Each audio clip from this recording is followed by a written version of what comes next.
Bismillahirrahmanirrahim. Assalamualaikum warahmatullahi wabarakatuh.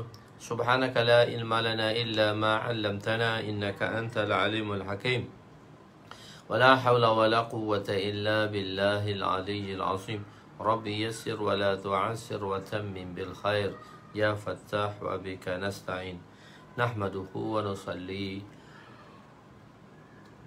ونسلم على رسوله الكريم وعلى آله وأصحابه الفاتحين بهديهم إلى الحقيقة المجازة. أما بعد، أعوذ بالله من الشيطان الرجيم. بسم الله الرحمن الرحيم. والعصر إن الإنسان لفي خسر إلا الذين آمنوا وعملوا الصالحات وتواصوا بالحق وتواصوا بالصبر. صدق الله العظيم. وقال النبي صلى الله عليه وسلم: لا يؤمن أحدكم حتى يحب لأخيه ما يحب لنفسه. وقال النبي صلى الله عليه وسلم: نظر الله امرأ سمع مقالتي فوعاها ثم أداها كما سمع رب مبلغ أو آمن سامع أو كما قال عليه الصلاة والسلام. Dia sebenarnya letih, tapi kalau dah mengajar, dia masuk syekh tu, semangat balik. Kalau balik kat Kelantan, letih duduk dalam kereta, kadang-kadang duduk tertidur, maka imam masjid dekat dengan rumah kita itu SBJ Masjid Putra Ustaz Abdul Rashid Biras saya. Dia pun tanya, Ustazah, Ustaz Husnul macam mana? Mengantuk ke tu? Pak kereta tu.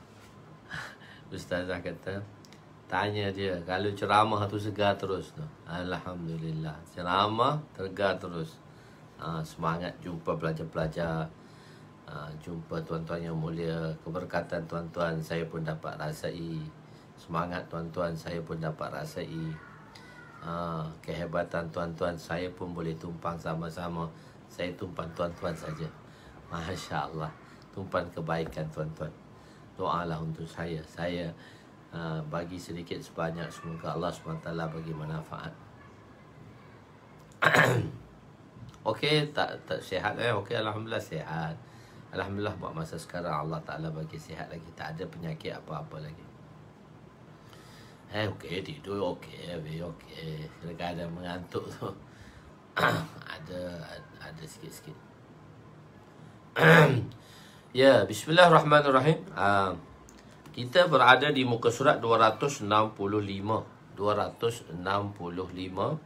iaitu Kitabus Salah di dalam jilid kedua. Kitabus Salat dalam jilid kedua. Jilid kedua ni dia ada dua bahagian, dua kitab, iaitu Kitabut Taharah. Sebelum ni daripada muka surat 1 hingga ke muka surat 262.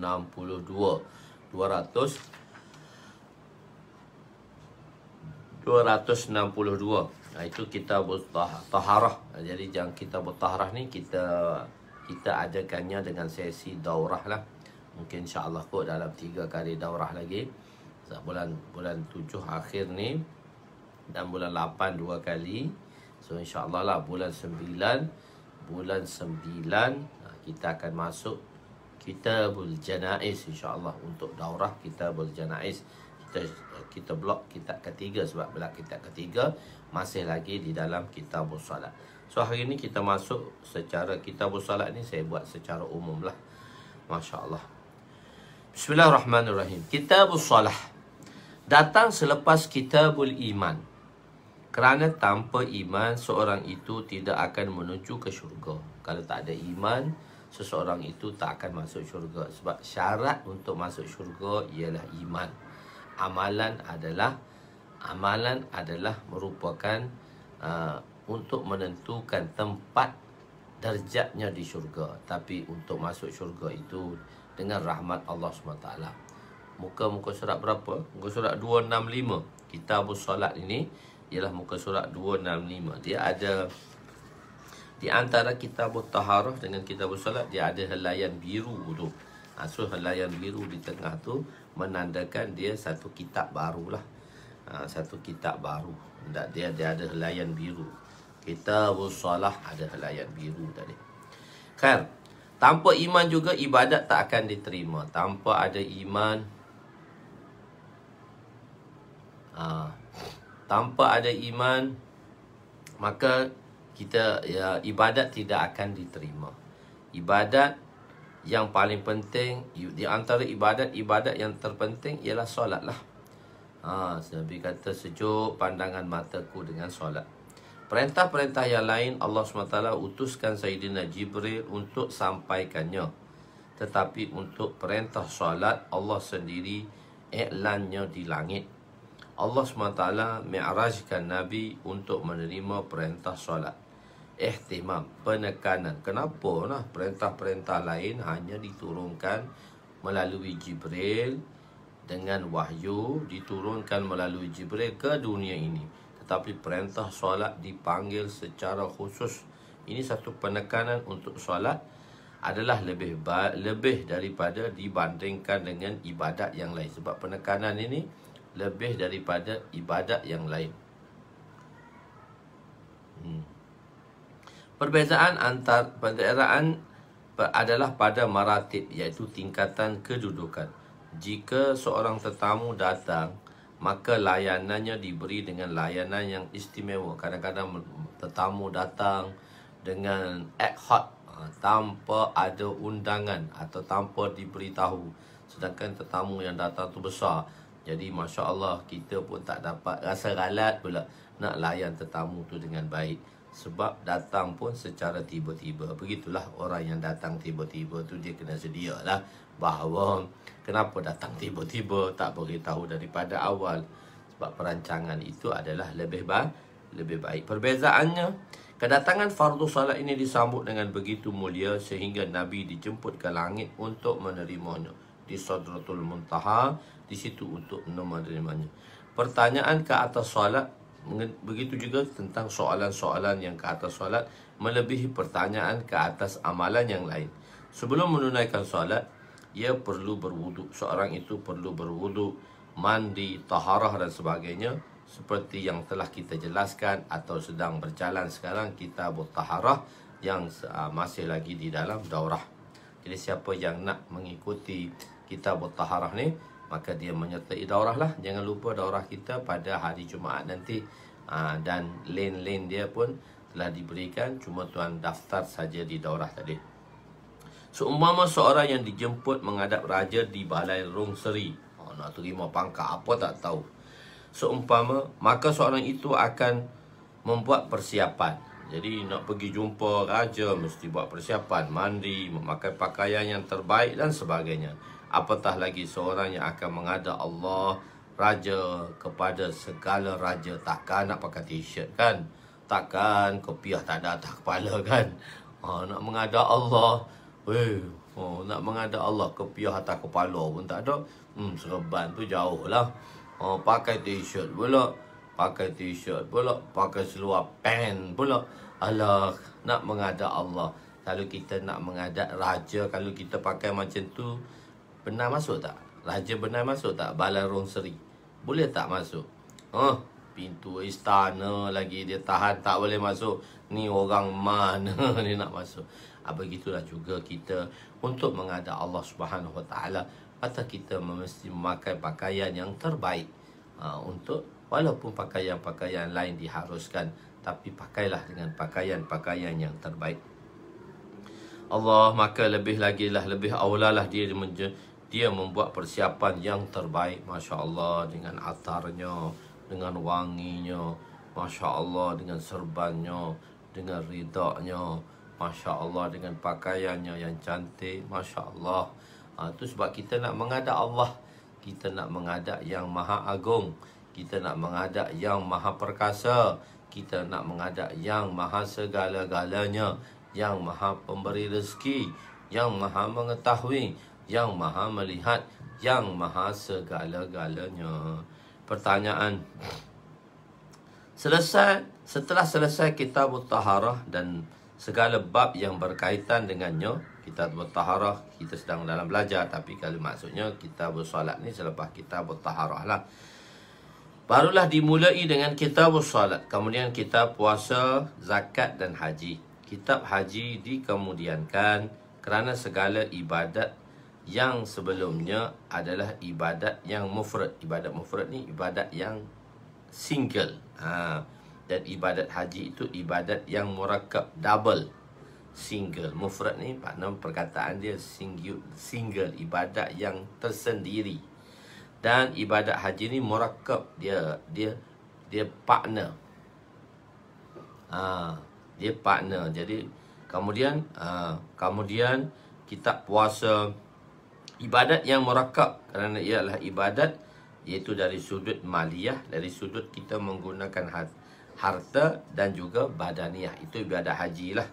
Selepas bab solat ialah bab zakat, kerana dalam Al-Quran disebut aqimus solah wa atuz zakah, dirikanlah solat dan tunaikanlah zakat. Surah Al-Baqarah ayat 43. Ayat 43. Masya Allah. Perkataan solat asalnya daripada perkataan apa? Perkataan solat asalnya daripada perkataan apa? Iaitu asal daripada soliya yasla. Soliya yasla. Soliya tu fi'il madhi, yasla tu fi'il mudhari', dan babnya sami'a yasma'u. Sami'a yasma'u daripada soliya iaitu nakis yayi. Nakis yayi ni lam kalimahnya huruf ya, iaitu huruf illah. Huruf illah apa? Huruf ya apa? Yang lam ke fa'il lam, dia maknanya fi'il tu daripada fi'il, perbuatan fa'il lam, fa kalimah, ain kalimah, lam kalimah. Jadi naqis ni ialah lam kalimahnya huruf illah, ya atau waw. Soliya yasla dari segi bahasa maksudnya menghantar rahmat, mencucuri rahmat, atau mustaq daripada perkataan tahrikus salawain, dan diambil daripada perkataan tahrikus salawain, iaitu menggerakkan paha. Kan kita bangun, duduk, rukuk, sujud, semua pergerakan melalui paha kita. Ataupun sala yasla, dia bab sala yasla, bab fathah yaftahu. Tadi bab soliya, soliya sami'a yasma'u atau alima ya'lamu. Ni sala yasla, babnya fathah yaftahu. Fathah yaftahu iaitu memasukkan sesuatu ke dalam api. Apabila seorang itu menunaikan solat, maka dia akan mendapat rahmat. Dalam solat berlakunya pergerakan. So kita compare-comparekan makna-makna daripada perkataan salawat tadi. Apa makna dia saliyah, apa makna dia tahrikus salawai, apa makna ke sala yasla. Jadi kita comparekan dengan tiga makna tadi. Apabila seorang itu menunaikan solat, maka ia akan mendapat rahmat. Maknanya kita akan dapat rahmat dengan memberi makna rahmat. Dalam solat berlakunya pergerakan dua paha, dan jika bijih dimasukkan dalam relau. Kita ada kan, dia kan kalau kita belajar perusahaan, bijih-bijih ni akan dibersihkan dengan kita memasukkan satu tempat pembersihannya. Kita panggil dia relau. Kalau kita belajar sekolah, relau bagas. Bagas ni untuk menyucikan biji besi dan untuk mengeluarkan besi yang pure besi. Maka akan bersihlah biji itu, bijihlah besi itu daripada kekotoran. Begitu juga apabila seorang menunaikan solat, maka semua dosa kecilnya diampunkan. Semua dosa kecilnya itu diampunkan. Innal salati innal hasanati yuzhibna as-sayyi'at. As-sayyi'at tu maksudnya dosa-dosa kecil. Ittifaq, sepakat ulama bahawa kefarduan solat diterima pada malam Mi'raj. Ulama berikhtilaf bilakah berlakunya peristiwa Isra' dan Mi'raj. Pendapat masyhur ialah pada 27 Rejab pada tahun ke-10 kenabian. Sebahagian ulama pendapat ia berlaku pada 6 bulan sebelum Nabi berhijrah ataupun 16 bulan sebelum berhijrah. Nabi dimi'rajkan dengan rohani dan jasmani. Mi'raj ni kita dah beritahu ada dua. Satu mi'raj rohani sahaja. Jasad Nabi di bumi, tetapi roh Nabi melayang di tempat yang melayang lah. Melayang di syurga ke, di mana-mana ke. Roh tadi, dia jasmani, yang mana rohani sahaja. Tetapi pada malam Isra' Mi'raj, roh dan jasad Nabi di-mi'rajkan. Mi'raj ini maknanya daripada Baitul Muqaddis hingga ke Sidratul Muntaha, dibawa hingga ke Sidratul Muntaha. Suatu tempat yang tidak pernah sampai kepadanya semana-mana makhluk, sehingga Jibril pun tak mampu untuk sampai kepadanya. Sebelum Sidratul Muntaha, Jibril akan menemani Nabi. Semasa di situ, maka Jibril hanya berada di situ dan tak dapat lagi intihada sebelum Sidratul Muntaha. Maka Jibril kata, baginda pergi seoranglah, sebab dia tak boleh lagi. Kawasan itu adalah kawasan larangan. Dan dikatakan dalam riwayat nanti, berita-berita riwayat nanti, di antara Jibril dengan Allah SWT terdapat hijab-hijabnya. Dan hijab itu hijab nur lah, hijabuhu nur. Kita dah belajar hijab Allah itu nur, cahaya. Jadi Sayyidina Jibril kata, di antara aku dengan Allah mempunyai dalam dua riwayat 70 hijab atau 70,000 hijab. Jika daku melampaui hijab tersebut, batasan kebenaran tadi, maka melampaui hijab itu, tempat yang mana daku tak dibenarkan, la ahraqtu, maka nescaya terbakarlah jisimku ini. Tetapi seorang yang bersifat hamba, orang itu yang mulia itu telah sampai berjumpa dengan Allah Subhanahu wa taala. Allahu Akbar. Satu tempat yang tidak pernah sampai kepadanya mana-mana makhluk, sehingga Jibril pun tidak mampu untuk sampai kepadanya. Jibril pun tak mampu untuk sampai kepadanya. Jika seorang menunaikan solat dengan khusyuk dan khudu', luaran dan dalaman, maka ianya seolah-olah mi'raj bagi orang mukmin, yakni bertemu dengan Allah. As-salah mi'rajul mu'min. Soalah mi'rajul mu'min. Fasal pertama di dalam kitabus salat ada mempunyai, dan setiap kitab ada 3 fasal, dan setiap bab pun juga ada 3 fasal. Fasal pertama, hadis-hadis yang Bukhari Muslim yang dimuatkan oleh pengarang pertama dan pengarang kedua. Soalah menghapuskan dosa kecuali dosa besar. Hadis yang 564. Solat menghapuskan dosa kecuali dosa besar. Wa an Abi Hurairah, bismillahirrahmanirrahim. Wa an Abi Hurairah radhiyallahu anhu قال رسول صلى الله عليه وسلم الصلوات خمس والجمعة إلى جمعة ورمضان إلى رمضان مكفرات لما بينهن إذا اجتنبت الكبائر رواه مسلم. Sayyidina Abu Hurairah radhiyallahu anhu meriwayatkan bahawa Rasulullah sallallahu alaihi wasallam bersabda, solat 5 waktu, solat Jumaat hingga ke Jumaat yang berikutnya, dan puasa Ramadan hingga ke Ramadan yang berikutnya merupakan penebus, itu penghapus dosa yang dilakukan di antara solat dengan solat hari Jumaat hingga ke hari Jumaat, dan di antara tahun ke tahun, Ramadan ke Ramadan. Maka jika seorang itu penebus dosa yang dilakukan di antaranya jika seorang itu menjauhi dosa-dosa besar.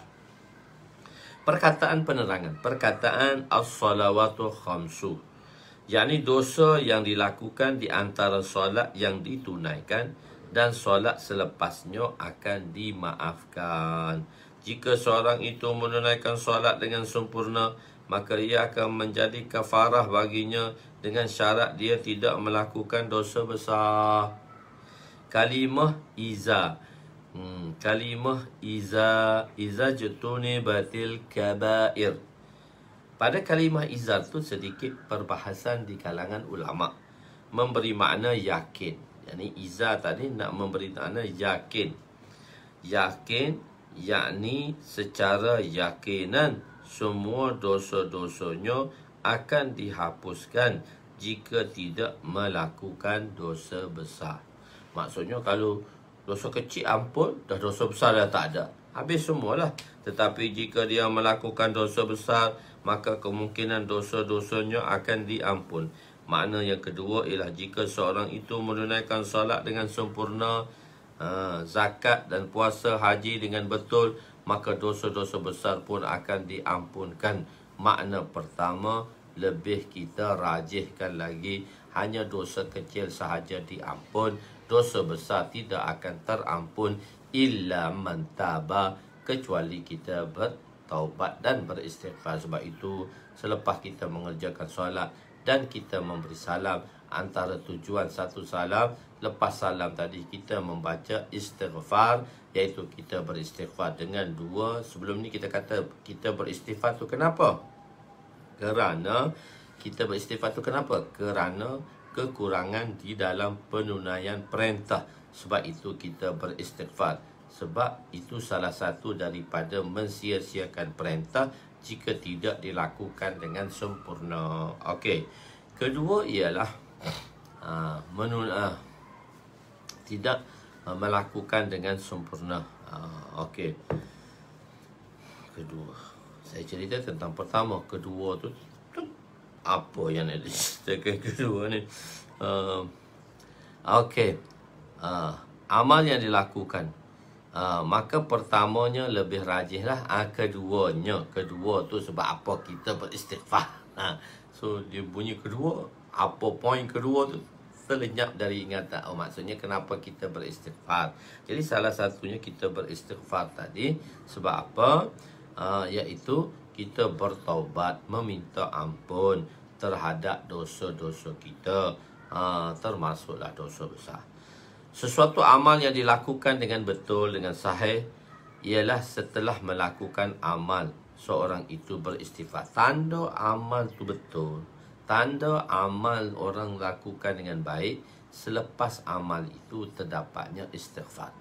Kita beristighfar, itu tanda amal tadi dilakukan dengan sahih. Maknanya amalan tu dibuat dengan betul.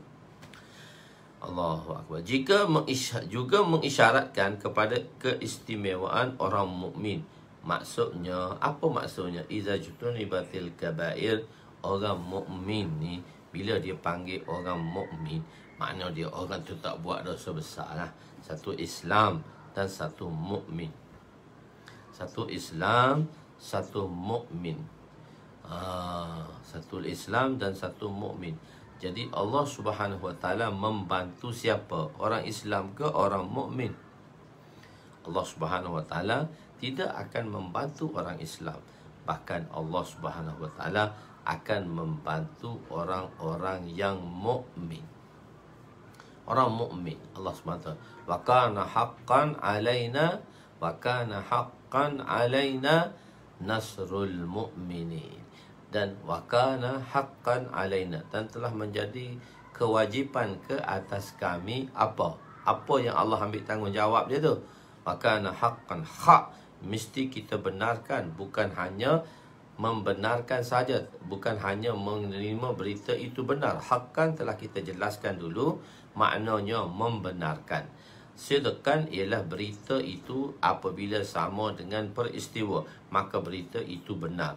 Haqqan ialah kita mesti membenarkan sabdaan itu ataupun firman tersebut, walaupun bersalahan dengan apa yang kita lihat dengan mata, ataupun dengan kita lihat atau kita berpengalaman, ataupun kita dalam pengalaman kita, dia menafikan. Haqqan ni kita mesti membenarkan. Wakana haqqan, Allah Ta'ala kata menjadi hak bagi dia siapa? Nasrul mu'minin, iaitu membantu orang-orang muslimin. Mukminin, orang Islam yang imannya teguh. Allahu Akbar. Ini juga nak menandakan bahawa hebatnya orang Muslim, orang Islam tadi. Maksudnya apabila dia dipanggil orang Islam, maka dia akan menjaga solatnya. Maknanya orang Islam ni bila nama Islam tidak ada tasawur ataupun terlintas di fikiran kita atau mereka yang terdahulu fikiran kita. Taklah, mereka yang terdahulu. Kalau orang Islam tu dia tak sembahyang, cannot imagine. benda tu tak boleh kita gambarkan. Sebab orang Islam itu sememangnya akan menunaikan solat. Berlainkanlah apa yang ada pada sekarang. Orang Islam sudah lama dan telah ramai orang-orang di kalangan orang Islam yang meninggalkan solat. Siapa? Ayah-ayah kita, pakcik-pakcik kita, makcik-makcik kita, anak-anak kita, isteri-isteri kita mungkin di kalangan mereka. Sebab itu kita kena jaga. Ya ayyuhallazina amanu qu anfusakum wa ahlikum nara. Wahai orang-orang beriman, peliharalah diri kamu, qu anfusakum, peliharalah diri kamu, wa ahlikum, dan kaum keluarga kamu, qu anfusakum wa ahlikum nara, daripada api neraka. Jadi kita kena pastikan keluarga kita, kita kena pastikan orang di bawah jagaan kita, anak-anak kita yang mana biasa boleh lagi mendengar percakapan kita, nasihat kita. Maka orang-orang ni kita kena jaga, jangan sampai dia tertinggal solat, bahkan solat itu ditunaikan pada awal waktunya. Kita kena pastikan pada keluarga kita, inilah keberkatan dalam rezeki apabila kita dapat menjaga solat tadi. Kaedahnya ialah jika sesuatu amalan menjanjikan pengampunan dosa dan dosa telah dihabiskan diampun, maka tempat pengampunan dosa akan digantikan dengan ketinggian darjat. Sebelum ini kita telah ceritakan, bila kita ambil rumah, ambil wuduk daripada rumah, maka dosa-dosa kita dah dihapuskan. Maka dengan itu kita berjalan pula masjid, dengan satu langkah di antaranya ialah dosa-dosa akan diampunkan dan darjat-darjat yang akan ditinggikan. Dan kalau tempat dosa diampunkan, jika dosa itu sudah terampun dengan wuduknya yang dikerjakan di rumah, maka apakah makna pengampunan dosa di dalam langkah-langkah ke masjid? Sebab langkah-langkah ke masjid itu meninggikan, mendapat pahala, mengampunkan dosa dan meninggikan darjat. Jadi tempat pengampunan dosa dia ada dua. Yamhullahu bihil khataya wa yarfa'u bihid darajat. Yamhullah, Allah Ta'ala akan hapuskan, yamhullahu bihil khataya, semua kesalahannya. Jika kesalahan itu dia dihapuskan dan tidak berbaki lagi ia akan kesalahan tersebut, wa yarfa'u bihid darajat, maka di tempat pengampunan dosa akan dikurniakan ketinggian darjat. Bermakna satu langkahnya akan mendapat 2 darjat. Sebab 1 darjat pada asalnya dan satu lagi tempat pengampunan dosa, kerana dosa tidak diampun lagi, kerana dosa tadi tidak digunakan lagi. Pengampunan itu tak digunakan untuk mengampunkan dosa kerana dosa telah berakhir. Jadi tempat pengampunan dosa itu ditinggikan darjat. Maha suci Allah yang begitu kaya dan kekayaannya adalah miliknya. Segala ini adalah milik Allah. Jadi kalau Allah kata tempat tu tak boleh nak ganti, wa'yazubillah lah, maka maknanya Allah Subhanahu Wa Taala tu tak kaya lah. Wa'yazubillah. Maka pemahaman macam itu adalah salah. Mana tempat pengampunan dosa sepatutnya diampun dosa, kerana dosa tadi telah terhapus dan tiada baki lagi, maka tempat itu digantikan dengan yarfa'u bihid darajat. Boleh faham? Saya ulang beberapa kali dengan bentuk ayat yang berbeza supaya mudah untuk faham. Okey. Allahu Akbar. Hadis yang kedua, iaitu 565, bracket nombor 2 di dalam kitabus salat. 5 waktu salat, salat 5 waktu seumpama seorang mandi di sebuah sungai.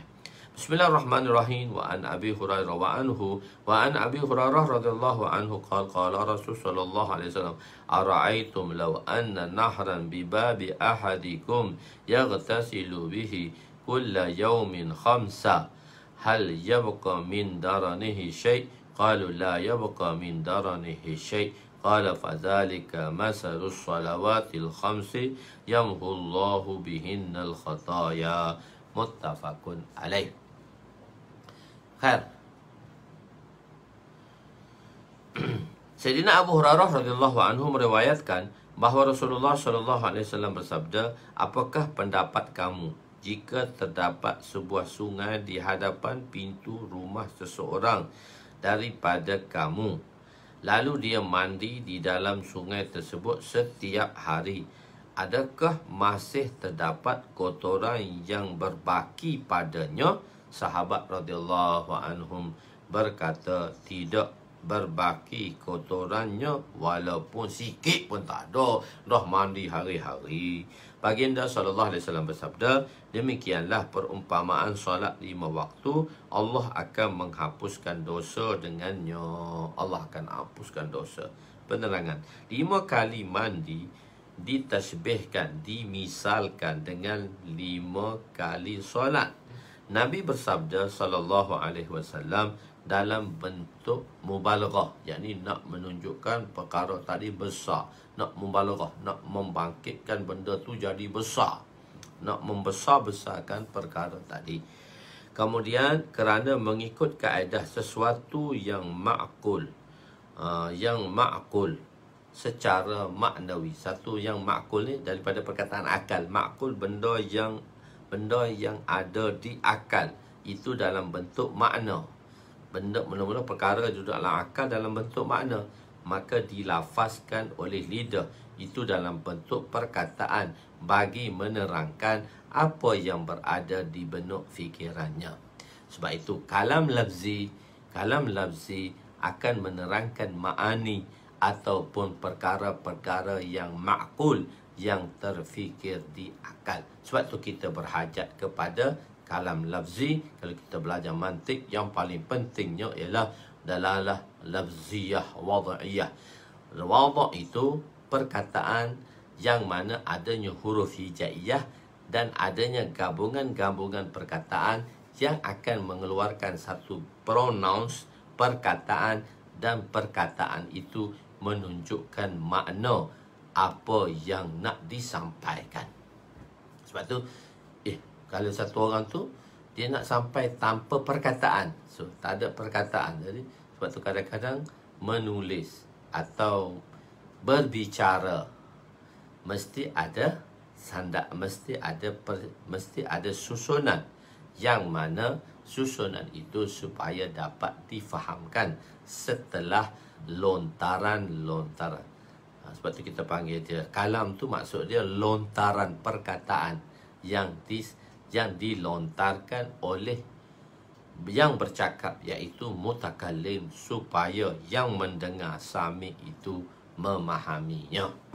Okey, ngaji nahu dengan mantik pula kita. Okey, tak apa, sikit-sikit. Kerana mengikut kaedah sesuatu yang ma'kul. Ma'kul ni daripada perkataan akal. Ma'kul tu ism maf'ul ya, iaitu secara makna ditasbihkan dengan sesuatu yang jelas. Benda tak ada, benda secara maknawi, tapi ditasbihkan, dimisalkan dengan sesuatu yang mahsus, yang boleh dirasai atau yang nyata.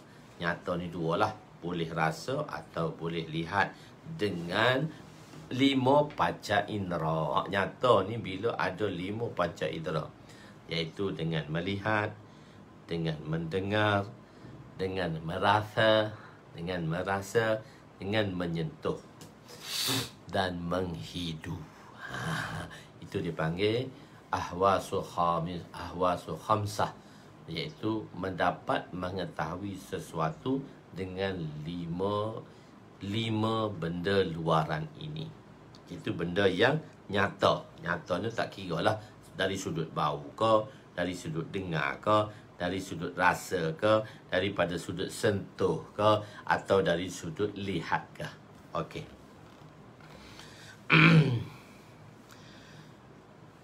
Yakni diampunkan dosa dengan sebab solat seperti seorang itu mandi yang akan menghilangkan kotoran. Solat ialah ma'kul dan mandi itu adalah mahsus. Solat ni yang kita kuat ni dengan akalnya. Sebab tu kita katakan, dia kata muhabbah aqliyah. Ingat tak kita mengaji muhabbah dulu tu? Amurru ala diyari layla aku melalui tembok, aku melalui bandaraya Laila. Sebenarnya bukan tembok itu yang aku cintai, tetapi apa sahaja yang berkaitan dengan Laila. Tembok, iaitu benda yang makul. Jadi muhabbah akli ni, muhabbah secara akal dengan muhabbah tabi'i. Kita dah belajar dah bab cinta. Cinta umpamanya cinta nafsaniyah, cinta imaniyah, cinta aqliyah dan cinta tabi'iyah. So kita dah bahas kan, tengok balik semula situ.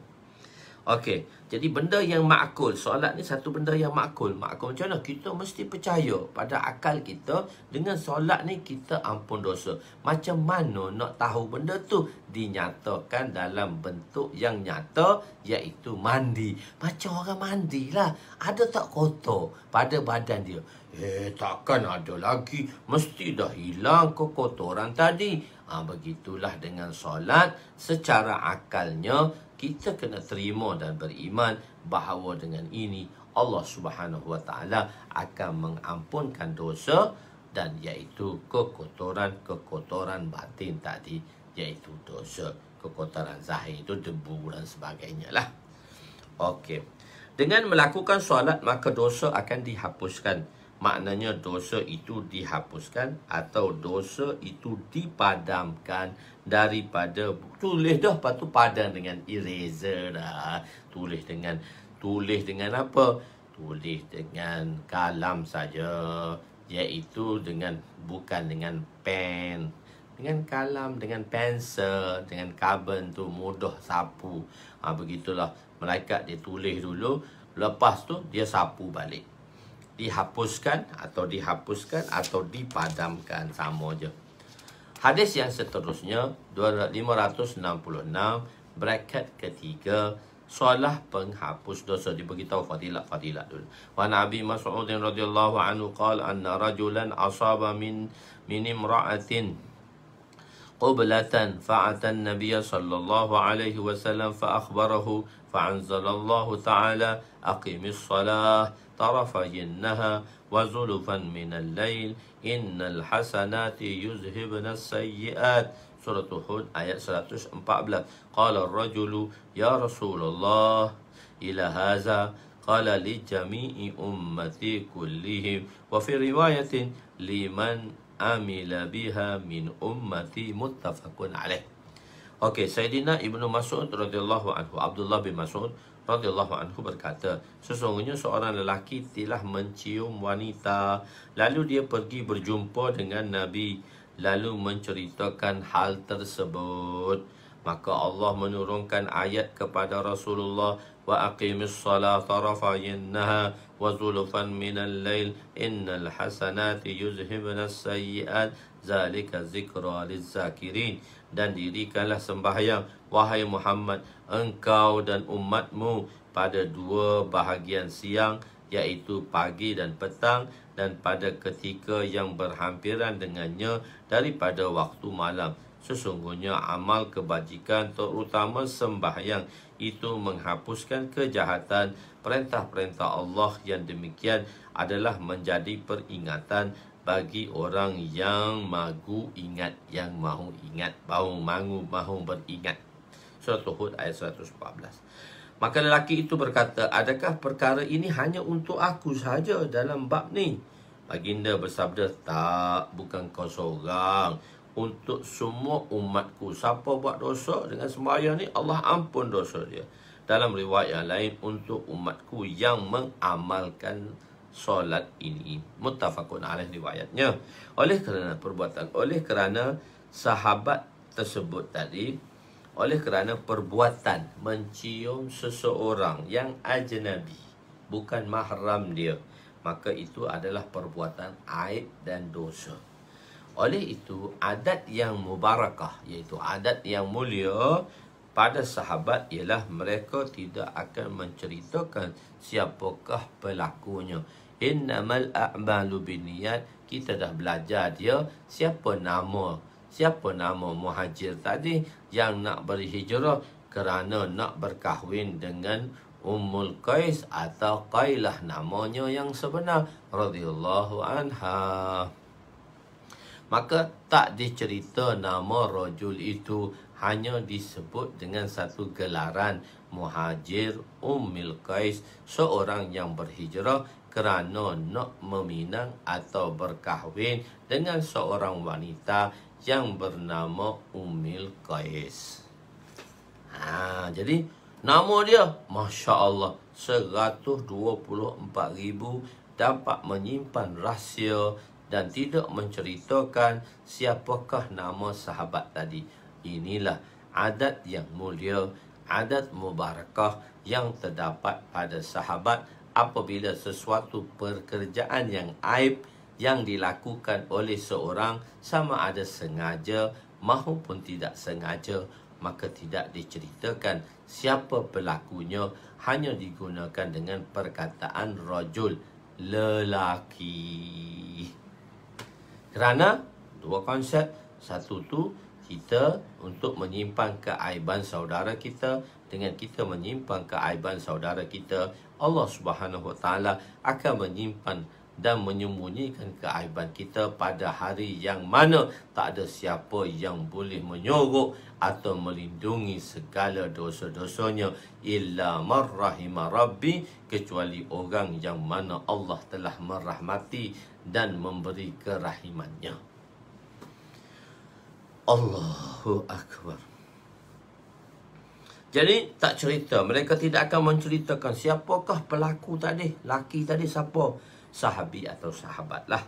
Ialah telah mencium wanita itu, sama ada tersilap atau terlupa. Sengaja berdosa dah, tersilap terlupa pun orang bukan ajnabi, orang ajnabi, bukan mahram isterinya, tak boleh lah, salah lah, berdosa lah. Maka turunlah ayat itu kepada Nabi, tarafayin nahar. Tengok di sini macam 3 waktu. Tarafayin nahar, 2 tepi siang. 2 tepi siang. Sebenarnya dalam 2 tepi. Sebab tu Syiah kata sembahyang ni 3 waktu je. 2 tepi siang, zulufan minal lail, pada permulaan malam. Jadi 3. Tak, kita sabitkan bukan 3, 5. Kenapa 5? Ini penyabitannya, iaitu 2 tepi siang. Terdapat 4 waktu di sini. 2 tepi siang pertama, 2 di tepi siang pertama, fajar dan zuhur. 2 di tepi siang dan 2 pula di tepi pertama dan kedua. Tepi yang kedua ialah asar dan maghrib. Zulufan minal lail ialah isyak, jadi 5. Syiah mensabitkan 3 waktu saja pada ayat ini. Ihtimal kedua, kemungkinan kedua, ihtimal ni kemungkinan bagi jawapan kedua ialah taraful awal ialah solat subuh, tarfus sani ialah solat zuhur, dan solat subuh. Solat subuh saja, tarfu awal ni subuh, tarfus sani zuhur dan asar. Zulufan minal lail, maghrib dan isyak. Dikira 5 pula. Tadi zulufan minal lail, isyak saja. Ini dikira tepi pula. Ataupun kemungkinan ketiga, tarful awal ialah subuh dan zuhur, dan tarfus sani ialah asar, dan zulufan minal lail ialah maghrib. So ada 3 perkara untuk menyatakan sudut bilangan, walaupun nampak 2, 3 perkataan sahaja. Tarafayin nahar, 2 tepi siang, zulufan minan lail, dan pada permulaan malam. Sebenarnya di situ terdapat 5 solat yang disusun dengan 3 kemungkinan tadi. Okey, asbabun nuzul ayat ni. Kenapa ayat ini diturunkan? Asbab-asbab yang turunnya ayat tersebut disebabkan sahabat tadilah. Sebab tadilah. Sebab dia buat kelakuan yang tak elok tu. Dengan sebab terlupa tadi tu. Ataupun tak tahu. Begitu. Jadi, ataupun disebabkan oleh beliau tersilap, maka Allah menurunkan kebaikan. Kadang-kadang tu kan, dalam kesempitan tu ada kesempatan. Dalam kesempitan ada kesempatan. Cuma biar Allah fahamkan kita untuk mengambil kesempatan di dalam kesempitan. Okey. Ada ulama berpendapat bahawa ini adalah khusus untuk sahabat tersebut. Tak ada ulama, sebahagian ulama kata tak, ayat ni khusus untuk sahabat tu aja. Kerana mencium wanita khas untuk sahabat tu je. Sebab mencium wanita ajnabi ni dosa besar dan tidak terampun melainkan dengan bertaubat. Jadi kita ilahkan untuk khas untuk orang tu sahaja, dia tak dikira. Ataupun bersolat bersama Nabi mengampunkan dosa-dosa. Jadi satu tadi mengambil wuduk, satu tadi dengan berjalan ke masjid dan dengan menunaikan solat. Maka maksudnya apa? Untuk ampun dosa-dosa besar ni, iaitu atau bersolat bersama Nabi mengampunkan dosa, tidak terampun melainkan dengan bertaubat. Ataupun bersolat Jumaah bersama Nabi itu bukan setakat ampun dosa kecil, ampun dosa besar sekali. Begitu. Hadis yang ke 567 braket 4. Solat akan mengkafarahkan dosa. Wa an Anas radhiyallahu anhu jaa rajulun faqal ya Rasulullah inni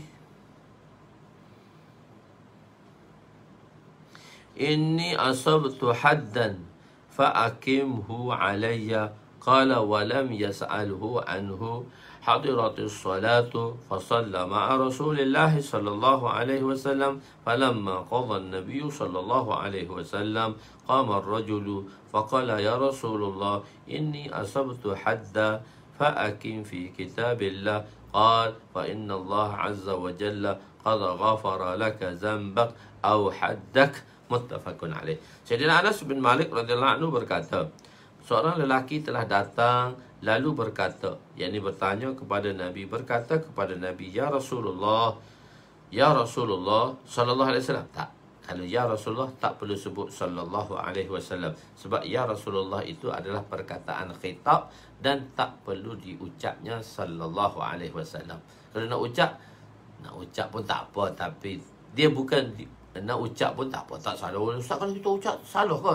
Tak, tapi tahulah orang tu tak ngaji. Tahulah sebab orang tu tak ngaji lah dia kata macam tu. Dulu kita tengok, berdosa ke Ustaz kalau tak ucap? Tak, cuma tahu aje lah dia mau tak ngaji. Dia mau tak belajar. Bila kita sebut ya Rasulullah, tak ada lagi sallallahu alaihi wasallam. Sebab itu atas dasar khitab, benda yang berhadapan. Begitu. Jadi ya Rasulullah, sebab itu ya Rasulullah tu saya tak tulis saya tak tulis radhiyallahu sallallahu alaihi wasallam. Begitu. Ya Rasulullah sallallahu alaihi wasallam tak ada.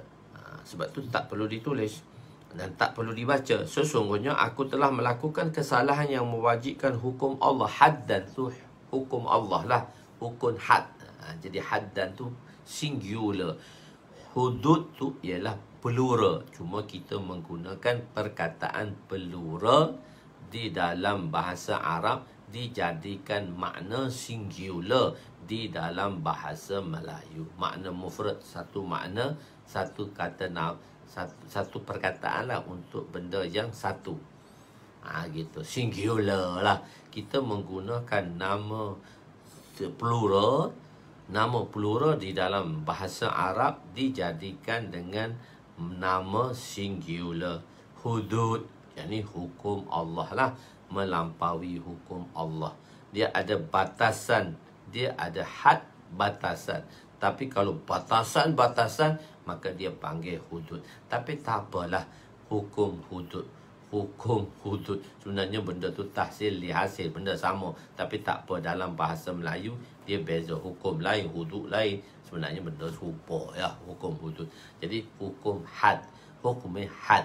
Had tu ialah untuk singular, bukannya plural, tapi digunakan pada perkataan plural untuk makna mufrad di dalam bahasa Melayu. Okey. Haddan iaitu satu peristiwa. Hadis ini adalah satu peristiwa yang sama.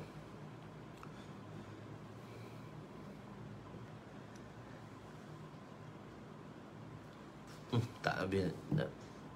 Nabi SAW, maka jalankanlah ianya ke atasku hukum Sesungguhnya aku telah melakukan kesalahan yang mewajibkan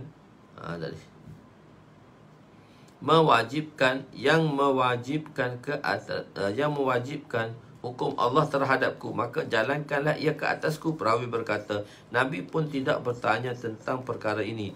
Waktu solat pun telah tiba, lalu lelaki itu bersolat bersama Rasulullah sallallahu alaihi wasallam. Apabila Nabi selesai solat, lelaki itu telah berdiri dan berkata, Ya Rasulullah, sesungguhnya aku telah melakukan kesalahan yang mewajibkan hukum.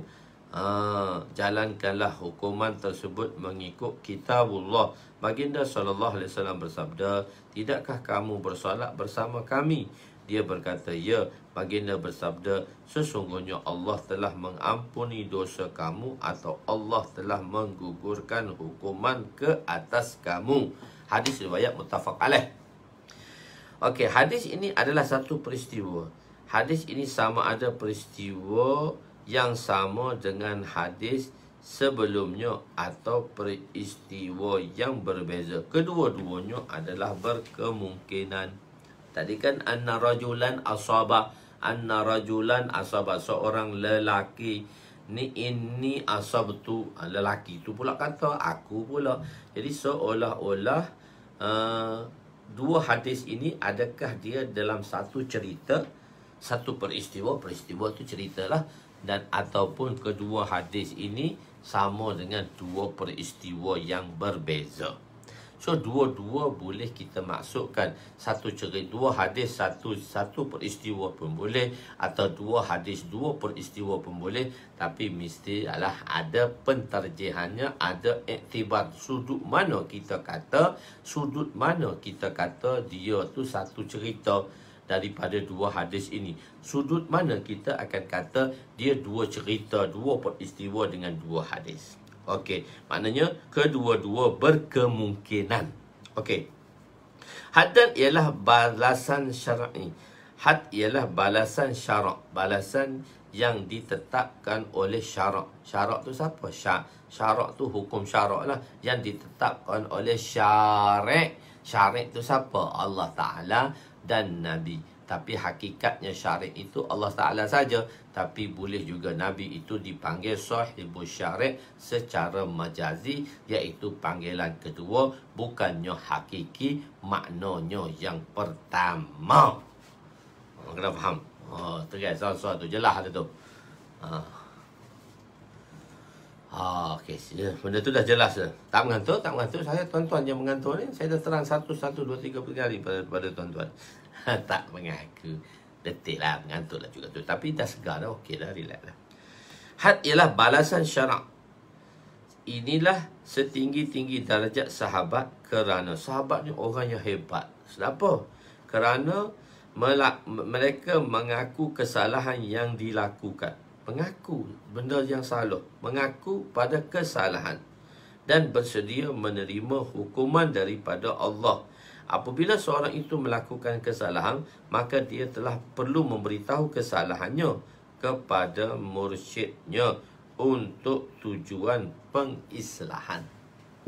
Jadi betul kan, untuk pengislah kita perlu ada seorang guru yang perlu kita cerita apa masalah kita, apa kesalahan kita, atas dasar nak minta nasihat daripada guru, dan guru itu akan memberi amalan dan memantau kita supaya kita berada di atas landasan, jangan lagi tergelincir. Jadi kadang-kadang ayat mari pap dia campur ayat lain. Sebenarnya benda tu balaghah yang tinggi. Satu balaghah yang tinggi di dalam membuat sesuatu susunan di dalam kitab. Khair, apabila seorang itu melakukan kesalahan, maka dia perlu memberitahu kesalahannya kepada mursyidnya, gurunya, untuk tujuan pengislahan. Berbeza dengan kita melakukan kesalahan dan masih menyembunyikan, apatah lagi pelajar agama yang masih lagi melakukan perbuatan-perbuatan yang tidak layak dengan seorang pelajar agama. Seolah-olah tiada kesan belajar bertahun-tahun di madrasah, masih lagi mencari peluang untuk melakukan dosa dan maksiat, maka pengislahan tidak akan berlaku. Sepatutnya 8 tahun dah duduk dalam suasana environment qala Allah, qala Rasul, perintah Allah, mengaji agama, tapi keluar daripadanya tu hilang habis kesan tadi. Jika seorang itu tidak menyatakan penyakitnya kepada doktor yang ditemuinya, maka dia akan mendatangkan kesusahan kepada doktor. Sepatutnya pelajar juga jangan menyembunyikan kesalahannya kepada ustaz atau rakan seusaha. Jangan menyembunyikan kesalahan di depan masyaikh, rakan seusaha, atau kita panggil sekarang ahbab lah. Jangan kita sembunyikan kesalahan kita, jelaskan kesalahan itu. Mungkin kita rasa untuk betul, sebab tu kita ada satu orang selain daripada syekh, kita perlu ada satu orang yang member karib, member yang paling dekat, yang kita boleh luahkan. Kadang-kadang kita luah permasalahan tu, dia tak selesai meluahkan, itu dah satu bebanan yang besar, yang mana tanggungan itu dapat di handle. Tanggungan yang dia duk fikir selama ni boleh handle dengan cara dia meluahkan apa isi kandungan di dalam hatinya. Okey. Allahu Akbar. Nabi tidak bertanya kepada sahabat tersebut apakah dosa yang dia lakukan. Nabi tak tanya membuat dosa apa, tak tanya. Kerana Nabi mungkin telah diberitahu melalui wahyu. Allah dah tak tahu melalui wahyu dah kepada Nabi. Sebab tu Nabi tak aibkan dia. Dan mungkin sebenarnya perbuatan itu tidak dikenakan hudud, ataupun perbuatan itu sebenarnya tak ada hukum hudud ke atasnya. Itu dua probability lah, dua kemungkinan di situ. Para sahabat selagi tidak dihukum atas kesalahan yang dilakukan, mereka tidak akan merasa tenang kerana keyakinan mereka terhadap balasan akhirat. Dan orang yang boleh melakukan demikian, inilah begini, hanya orang yang mempunyai keyakinan yang sempurna kepada Allah. Orang boleh buat ni orang yang yakin betul-betul dengan Tuhan saja. Tidak kat dia kona sana, dia kona ini terlepas. Tapi depan Tuhan siapa nak boleh lepas? Allah di sini disebut hukum hudud. Hukum hudud. Di sini disebut tentang hukum hudud.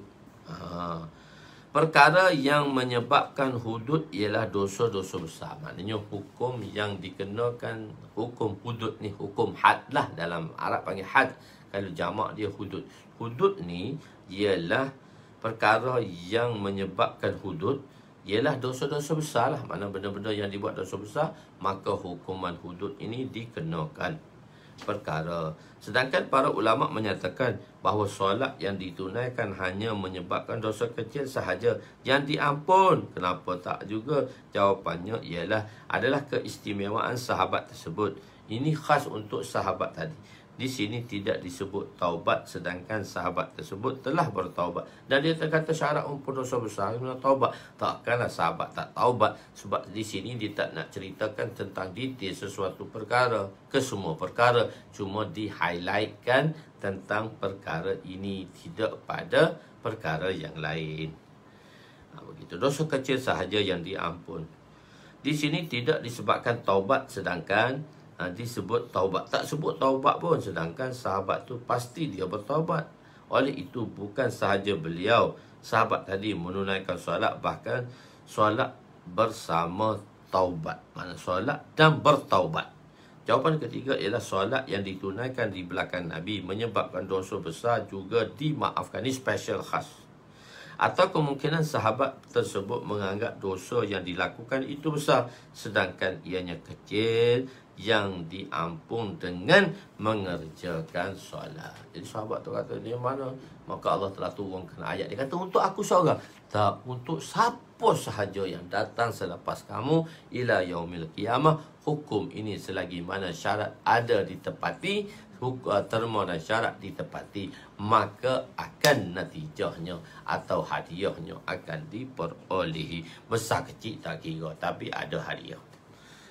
Begitu. Amalan yang paling afdal. Amalan yang paling afdal. So kita berhenti di situlah dulu pada malam ni, iaitu pada muka surat 270 bracket 5, 6, InsyaAllah saya ada safar daripada Rabu pada Khamis. Nanti saya beritahu. Sepatutnya saya ingat 2-3 hari ni saya nak cuti lah, sebab saya nak bagi komitmen dalam safar ini, untuk dalam safar ni ke Pantai Timur. So kita berjumpa hari Khamis lah, ataupun tengok ada apa-apa. Tapi saya tak apa, kita berjumpa hari Khamis insyaAllah. Khamis malam kita berjumpa. Nanti insyaAllah saya akan atur bila saya ada program apa-apa. Saya tidak boleh berkeudara satu hari, sebab saya bercuba akan berkeudara juga satu hari. Kalau tak boleh disebabkan tugas dan hawadisah yang lain, benda-benda yang awarid, benda-benda yang mendatang tadi, maka insyaAllah saya akan buat, sebab saya akan buat rakaman. Saya akan buat satu rakaman. Mungkin saya free masa ni, masa saya free itu saya akan buat rakaman. Bila buat rakaman, maka nanti saya akan masukkan dalam FB. Bilakah waktu yang saya nak masuk, atau tuan-tuan boleh on lah, tapi atas dasar rakaman. Atas dasar apa? Rakaman. InsyaAllah nantilah kita akan atur. Sebab sekarang ni saya lah yang perlukan. Tuan-tuan kalau sanggup dengan saya belakang depan kan, kita akan buat maghrib isyak aja. Maghrib kita buat malam dengan subuh aja. Kita bertukar waktu tu malam dengan subuh saja. Saya akan cuba lah insyaAllah. So saya akan bagi lagi. Saya akan lagi kena buat pantauan pula. Nanti insyaAllah kalau buka dah penerbangan bulan 11, bulan 10 ni ke, saya akan pergi ke Morocco lah. InsyaAllah lah, tengoklah ada rezeki untuk pergi buat ke sana. InsyaAllah akan ke luar negara lah. InsyaAllah yang baik itu daripada Allah, yang kurang itu daripada kelemahan saya. Aku qouli hadza, astaghfirullahalazim li wa li walidayya wa li jami'il muslimina wal muslimat wal mu'minina wal mu'minat al ahya'i minhum amwat bi rahmatika ya arhamar rahimin. Ya.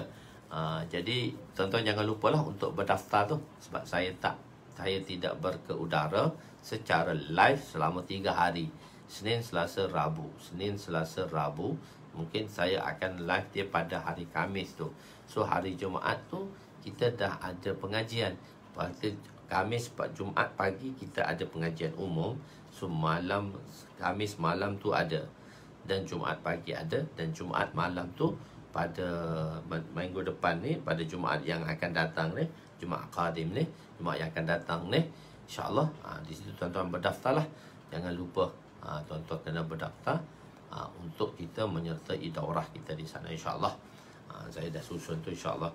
Jilid 7, jilid 6 saya dah cetak, cuma tunggu kulit saja. Kulit hijau tak siap lagi, kertas tu tak ada, magazine tu tak ada. So jalan jilid 7 tu dalam bulan 9 lah saya rasa. Jilid 7 ni saya akan cetak dalam jilid 9 pula. Jilid 7 dalam bulan 9 saya akan cetak lah. Saya tengok kerja tu akan sampai pada bulan 9 siap lah. So bulan 9 dia akan bagi pada saya akan cek balik. So final, lepas tu saya akan susun balik dalam bulan 10 lah jugalah, dalam jilid 7 tu insyaAllah. Bismillahirrahmanirrahim. Ya awalal awwalin wa ya akhiral akhirin wa ya zal quwwatil matin wa ya rahimal masakin wa ya arhamar rahimin. Allahumma ighfir lana dhunubana wa wasi' lana khalaqana wa tajib lana kasabana wa kanni'na bima razaqtana wa la tuzhib talabana ila syai'in sarraftahu anna. Sallallahu ala sayyidina Muhammadin wa ala alihi wa sahbihi ajma'in. Walhamdulillahi rabbil alamin. Ini pun tuan-tuan dah banyak dah ni, masya-Allah. 140 jam dah. Wallahu a'lam.